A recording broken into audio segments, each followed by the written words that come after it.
ফিলিস্তিনের গাজায় তাণ্ডব অব্যাহত রেখেছে ইসরায়েল। সবশেষ বিভিন্ন আশ্রয় কেন্দ্রে বিমান হামলা চালিয়ে আরও ৩৮ ফিলিস্তিনিকে হত্যা করেছে নেতানিয়াহু সেনারা। এতে আহত হয়েছে ২ শতাধিক মানুষ। গত বছরের অক্টোবর থেকে চলা হামলায় ৪৫,১০০ ছাড়িয়েছে প্রাণহানি। আহত হয়েছে লক্ষাধিক ফিলিস্তিনি। ইসরায়েলি বর্বরতায় গাজায় প্রায় ৮৫% মানুষ বাস্তুচ্যুত হয়ে মানবেতর দিন কাটাচ্ছে।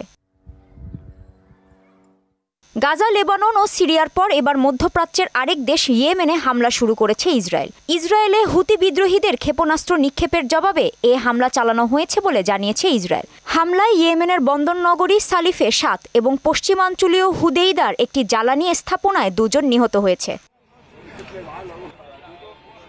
ইসরায়েলি সামরিক বাহিনী বলছে, হুতি বিদ্রোহীদের সামরিক স্থাপনা লক্ষ্য করে এ হামলা চালানো হয়। এছাড়াও সানার ২টি কেন্দ্রীয় বিদ্যুৎ কেন্দ্রকে লক্ষ্য করে হামলা চালানো হয়েছে। এর মধ্যে রাজধানী সানার বন্দর ও জ্বালানি অবকাঠামোও রয়েছে।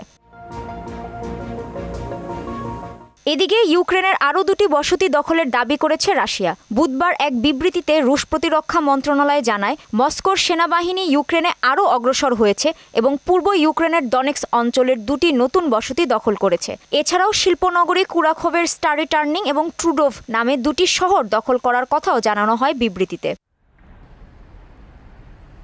কাজী শাহরিন, মোহনা সংবাদ।